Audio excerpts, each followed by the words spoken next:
Halo semuanya, dan selamat datang. Pernah nggak sih kepikiran apa sebetulnya bedanya infeksi virus sama bakteri? Sering dengar kan, tapi kadang bingung. Nah, hari ini kita bakal kupas tuntas bedanya pakai wawasan keren dari buku biologi ini. Oke, kita mulai dari yang pertama ya, virus. Biar gampang, coba deh bayangin virus ini kayak pembajak super kecil. Coba lihat gambar ini deh. Ukurannya itu loh yang bikin kaget. Virus yang namanya bakteriofag ini cuma kayak titik kecil banget di samping bakteri E. coli.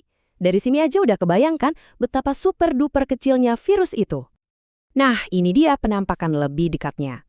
Kelihatan kayak dari film fiksi ilmiah ya. Sebenarnya virus itu simpel banget. Cuma materi genetik, entah itu DNA atau RNA, yang dibungkus dalam kepara dari protein. Terus ada ekor buat nempel ke sel targetnya. Desainnya minimalis tapi efektif banget. Nah, ini nih poin paling penting yang harus kita pegang. Virus itu bukan sel. Secara teknis, mereka bahkan nggak dianggap makhluk hidup kalau sendirian. Ini kunci utamanya loh. Kalau kita paham ini, kita bakal ngerti cara kerja mereka. Makanya, analogi pembajak tadi pas banget.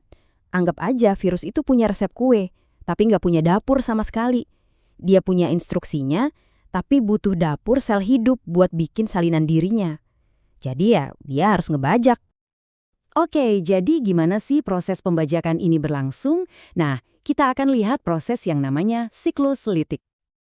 Prosesnya itu brutal tapi efisien banget, cuma 5 langkah. Pertama, dia nempel. Kedua, dia suntikin resepnya. Ketiga, dia maksa si sel buat bikin komponen-komponen virus baru. Keempat, komponen itu dirakit jadi virus utuh. Dan terakhir, wur, selnya pecah dan ratusan virus baru keluar buat nyari mangsa lain. Dan kalau kalian susah ngapalin 5 tahap tadi, tenang aja, buku sumber punya jembatan keledai yang keren nih. Ada pensirasis. Gampang kan buat nginget adsorpsi, penetrasi, sintesis, perakitan, dan lisis. Keren juga ya idenya. Oke, beres soal si pembajak. Sekarang kita pindah ke kontestan kedua kita yang ceritanya beda banget. Nah, sekarang giliran bakteri. Mereka ini bisa dibilang seniornya kehidupan di bumi. Mereka adalah sel-sel hidup seutuhnya yang udah ada dan bertahan selama miliaran tahun. Jauh lebih lama dari kita. Dan bedanya sama virus, itu kelihatan jelas banget. Kalau virus tadi cuma resep doang, bakteri ini ibarat sebuah kota mini yang super sibuk.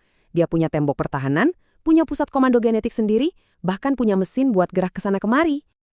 Yuk kita intip sedikit isi kotanya. Ada dinding sel buat perlindungan, ada membran plasma yang jadi gerbang buat ngatur keluar masuk, ada nukleoid tempat DNA-nya disimpan, dan seringnya ada flagel yang kayak ekor buat berenang. Pokoknya mereka ini mandiri banget. Nah, ini yang lebih keren lagi. Bakteri itu bisa saling oper-operan contekan genetik loh. Mereka bisa berbagi informasi berguna lewat proses namanya konjugasi.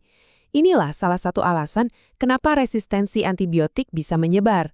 Itu tuh salah satu mekanisme pertahanan mereka yang paling canggih. Oke, kita udah kenalan sama dua pemain kita. Jadi, apa dong kesimpulan utamanya? Apa sih beda kuncinya?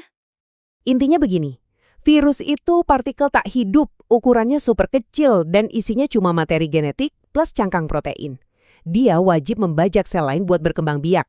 Sebaliknya, bakteri itu sel hidup yang kompleks dan bisa memperbanyak diri sendiri. Perbedaan fundamental ini mengubah segalanya. Dan ngerti bedanya itu penting banget buat kesehatan kita.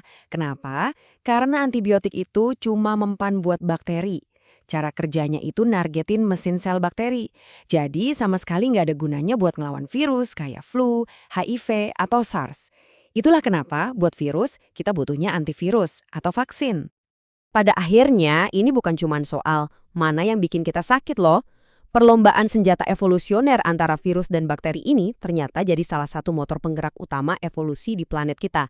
Mereka itu kekuatan alam yang ikut ngebentuk dunia seperti yang kita kenal sekarang.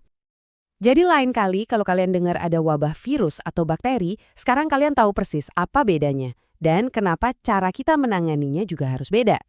Oke, sekian dulu penjelasan kali ini. Terima kasih sudah menyimak.